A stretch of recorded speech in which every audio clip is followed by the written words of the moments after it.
دوست احباب کی محفل میں میری اہلیہ اکثر اشفاق احمد معروف ادیب ان کا ایک واقعہ بیان کرتی رہتی ہیں کہ دروازہ کھلا رکھنا یا کسی کے لیے آگے بڑھ کر دروازہ کھولنا کس قدر اہمیت کا حامل ہے۔ تو وہ اکثر یہ واقعہ لوگوں کو سناتی بھی ہیں کہ اشفاق احمد نے غالباً اپنی کسی کتاب میں یہ واقعہ لکھا ہے کہ وہ کہتی ہیں کہ اٹلی میں جب اٹلی میں تھا تو ایک دن میں ایک بہت اچھے ریسٹورنٹ میں بیٹھ کر کافی پی رہا تھا، تو اس ریسٹورنٹ میں میری ملاقات دنیا کے ایک امیر کبیر آدمی سے ہوئی۔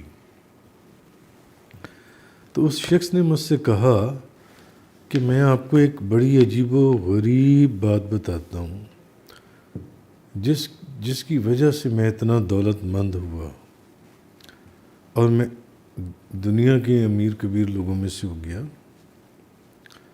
وہ اشفاق احمد کو وہ بندہ کہنے لگا کہ مجھے ہارس ریسنگ کا شوق تھا اور میں گھوڑوں کے اوپر جوا لگایا کرتا تھا، جوا کھیلتا تھا۔ تو ایک مرتبہ میں نے اپنا سارا مال و متاع ایک ریس پر لگا دیا اور کہا کہ اب اس کے بعد میں ریس نہیں کھیلوں گا، یعنی جتنی دولت تھی میں نے ساری اس ریس پر لگا دی جوئے میں، اور ساتھ میں نے یہ ارادہ کیا کہ اب آئندہ میں ریس نہیں کھیلوں گا۔ مگر ہوا یہ کہ میں وہی ریس ہار گیا۔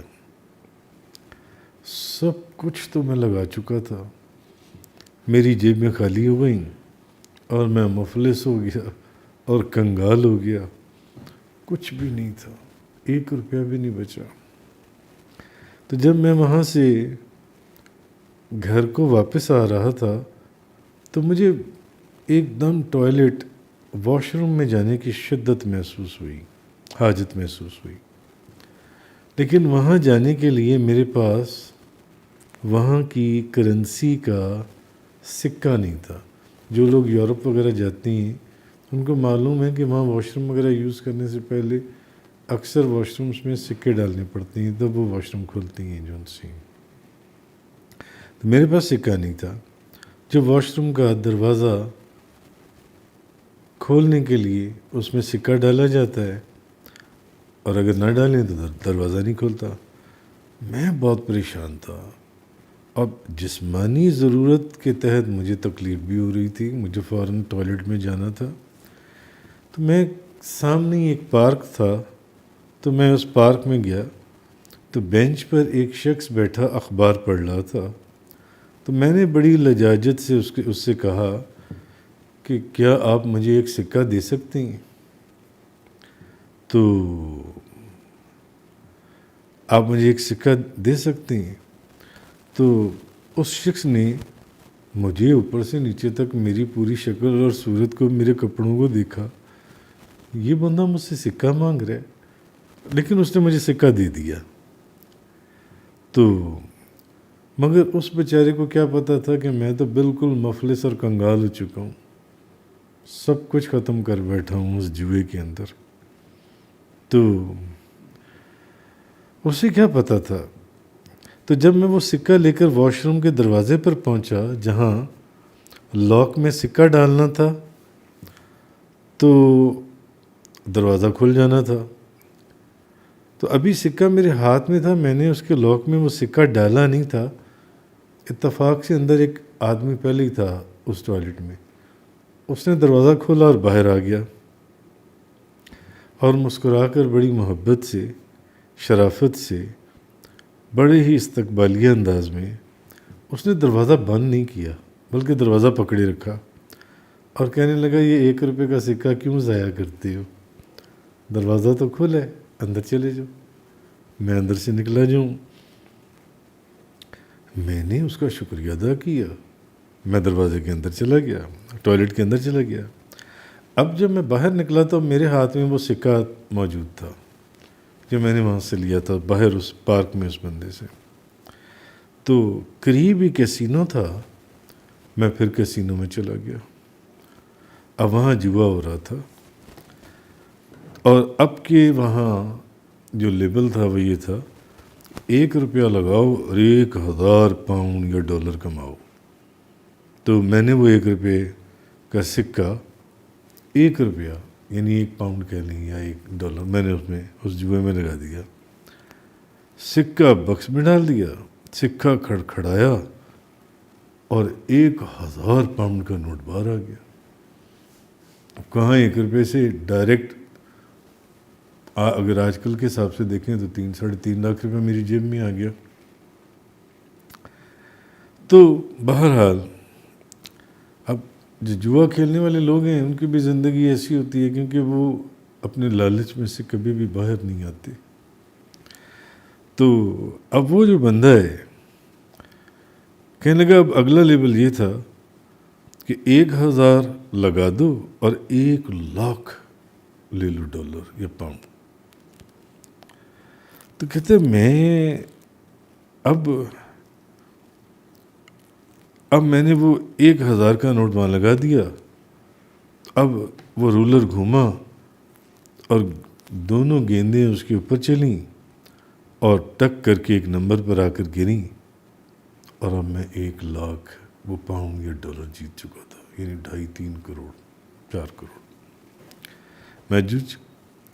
یعنی جہاں سے اس نے ایک سکہ مانگا تھا، تو اب بات یہ ہے کہ اگر غور کریں کہ وہ ابھی وہیں کھڑا ہے جہاں سے اس نے ایک سکہ مانگا تھا، سامنے پارک سے۔ تو اب میں 1 لاکھ روپیہ لے کر ایک امیر آدمی کی حیثیت سے چل پڑا اور گھر آ گیا۔ اگلے دن اخبار میں خبر تھی کہ اگر کوئی سکھ انڈسٹری میں انویسٹ کرنا چاہے تو حکومت انہیں اتنا لون دے گی، بلکہ ہر طرح کی مدد بھی دے گی۔ میں نے 1-2 کارخانوں کا انتخاب کیا،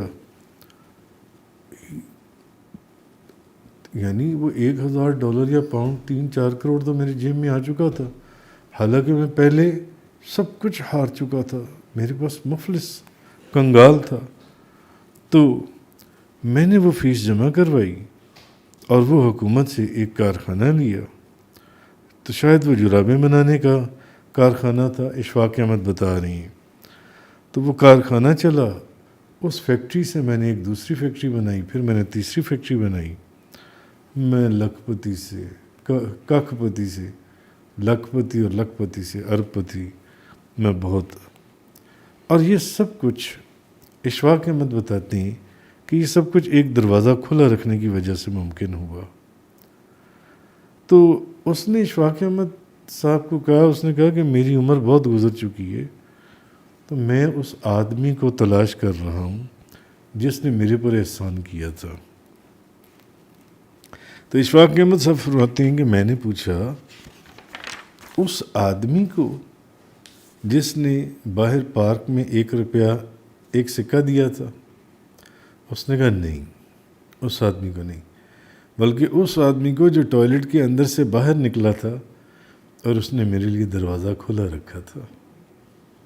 اس نے میرے لیے اپنا دروازہ بند نہیں کیا۔ اس نے کہا کیوں اپنا سکہ ضائع کرتی ہو، جاؤ چلے جاؤ۔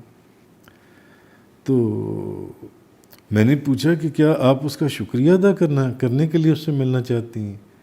تو اس نے جواب دیا نہیں، بلکہ یہ دیکھنے کے لیے اس سے ملنا چاہتا ہوں کہ وہ شخص جس نے میرے لیے دروازہ کھلا رکھا تھا کن کیفیات سے گزر رہا ہے اور کس اونچے مقام پر ہے، اور مجھے یقین ہے کہ دروازہ کھولنے والے کا مقام روحانی، اخلاقی اور انسانی طور پر ضرور بلند ہوگا۔ یہ اس نے اشفاق احمد کو کہا، اور وہ ہر حال میں مجھ سے بہتر اور بلند ہوگا، لیکن وہ آدمی مجھے مل نہیں رہا۔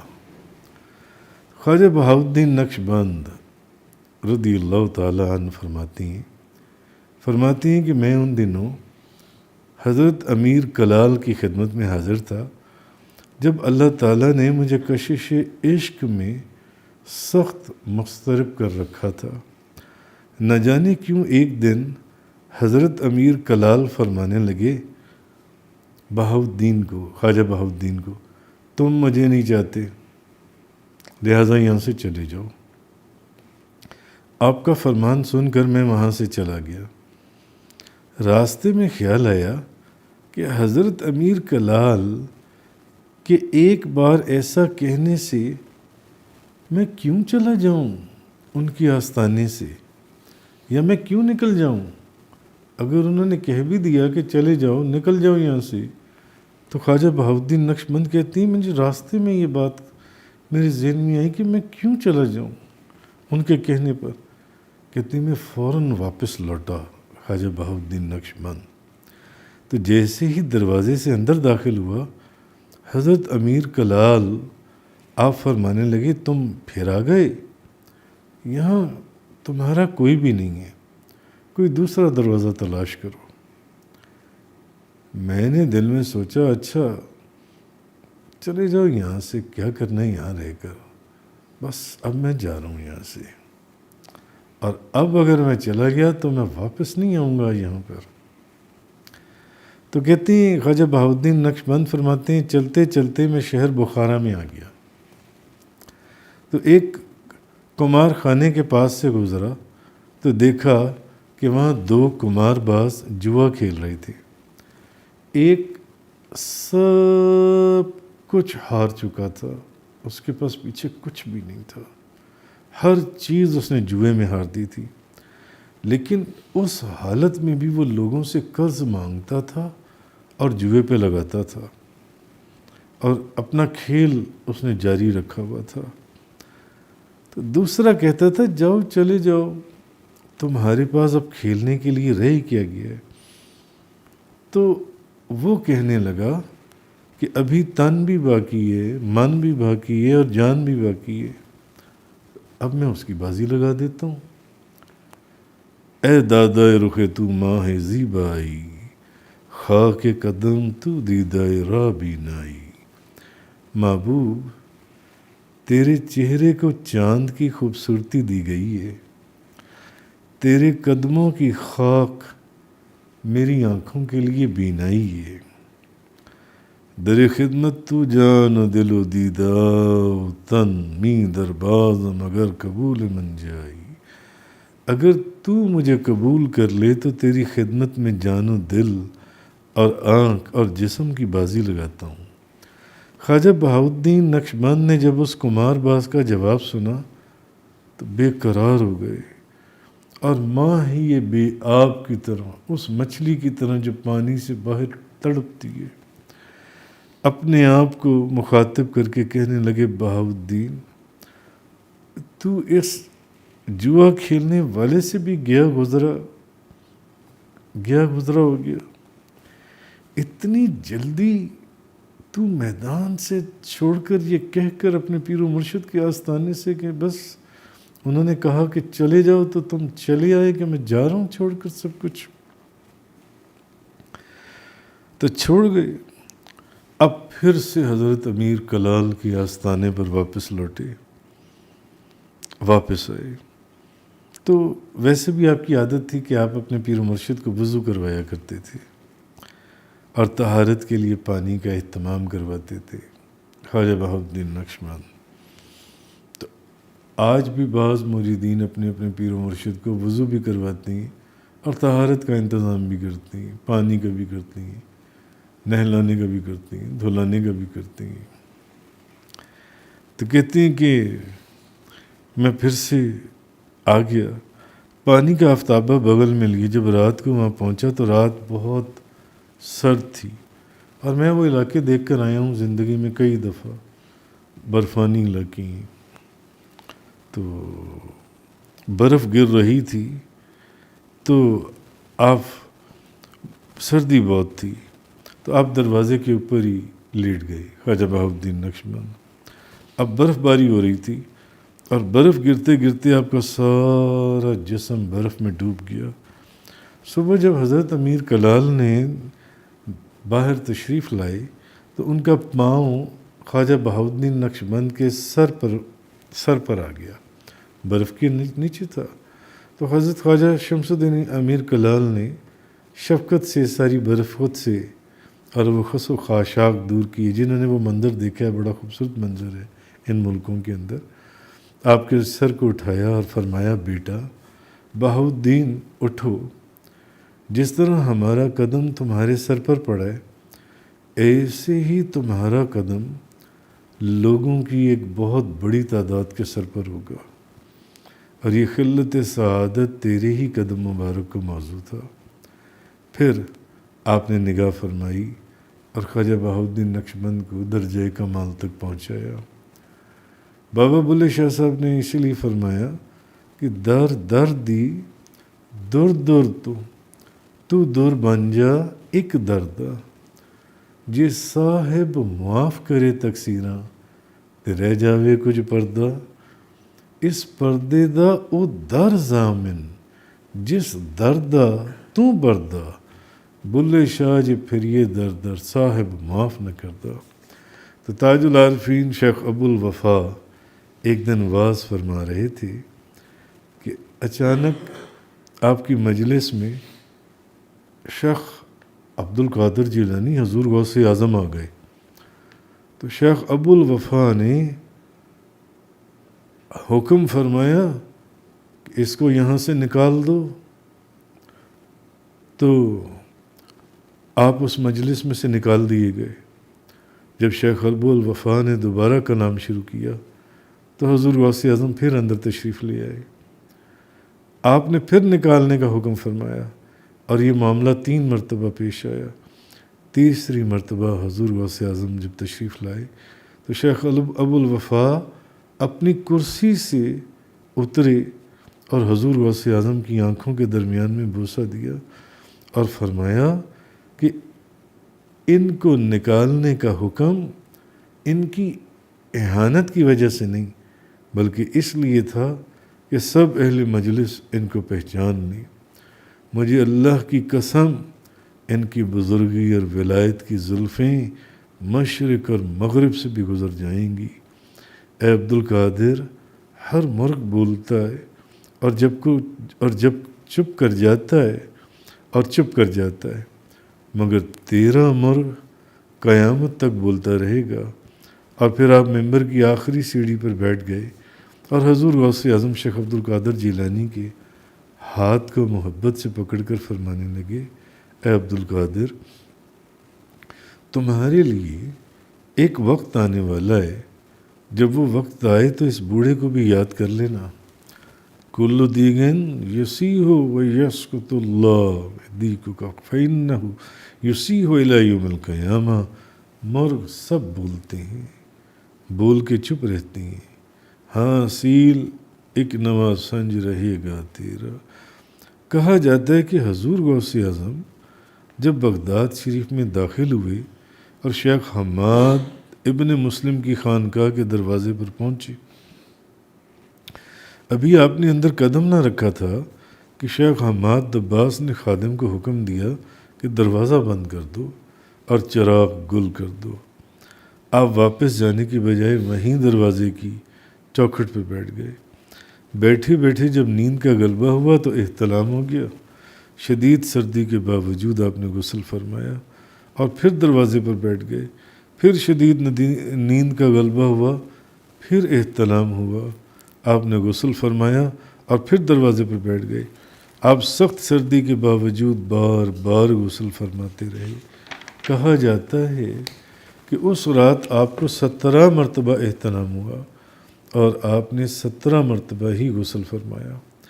جب درگاہ کا دروازہ کھلا تو شیخ حماد نے آپ کو دیکھا تو روتے ہوئے آپ کو گلے سے لگا لیا اور فرمایا، اے نور نظر عبد القادر، جو دولت اور عزت آج مجھے حاصل ہے وہ کل تمہارے لیے ہوگی، اور وہ نعمتیں جب تمہیں حاصل ہو جائیں تو اس بوڑھی دنیا کے ساتھ انصاف سے کام لینا۔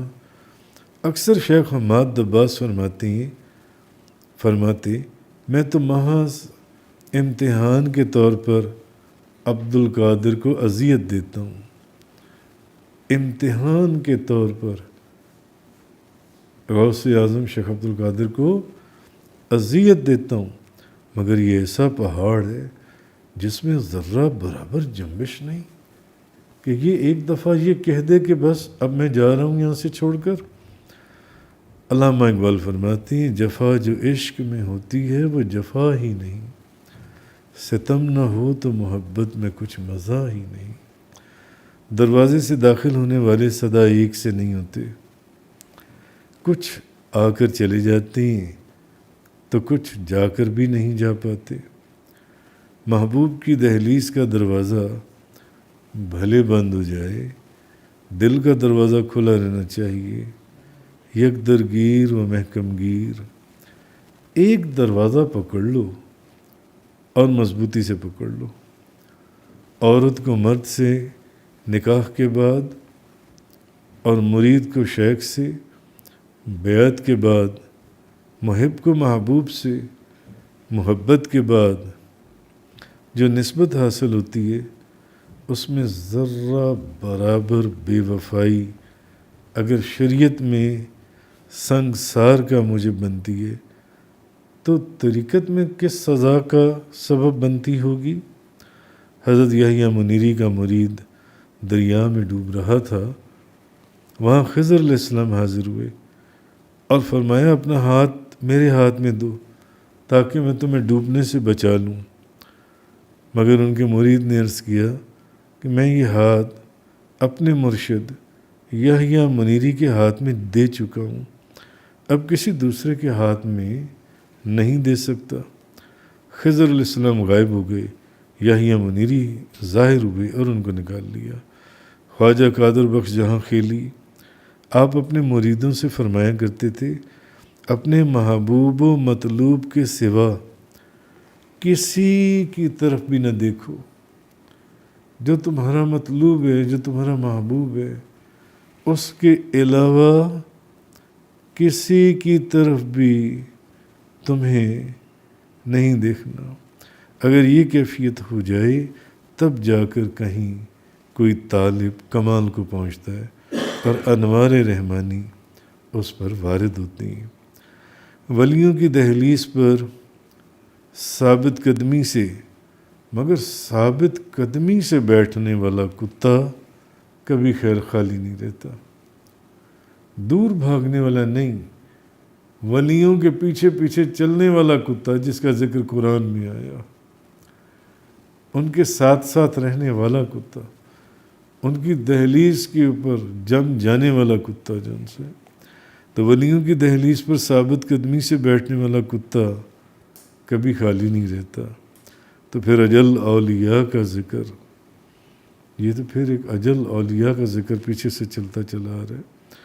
خواجہ بایزید بستامی رحمۃ اللہ علیہ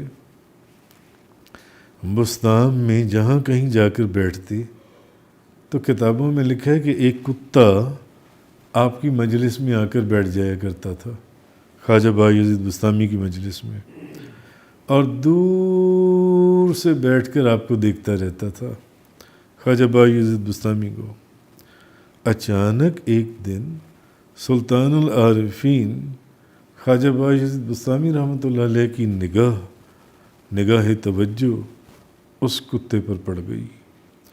اس دن کے بعد وہ کتا اب شہر میں جہاں کہیں بیٹھتا تو بستان کے تمام کتے اس کے چاروں طرف بیٹھتے۔ تو بات دروازے کی چلتے چلتے دہلیز تک پہنچی، دہلیز دروازے کی اور دروازہ دہلیز کا۔ مرید صادق اگر دہلیز ہے تو شیخ کامل اس کا دروازہ۔ ولی اللہ کی دہلیز میں دین اور دنیا کی بادشاہی پوشیدہ ہے، اسی لیے روحانی بادشاہوں نے ہر چیز کو چھوڑ دیا مگر دہلیز کو نہیں چھوڑا۔ اس سے زیادہ اور کیا کہوں کہ ولیوں کی دہلیز پر بیٹھنے والا اصحاب کاف کا کتا بھی ان روحانی بادشاہوں کے فیض سے خالی نہیں رہتا، وہ قرآن کی آیت اور اللہ کا کلام بن کر جنت میں داخل ہو جاتا ہے۔ جزاک اللہ۔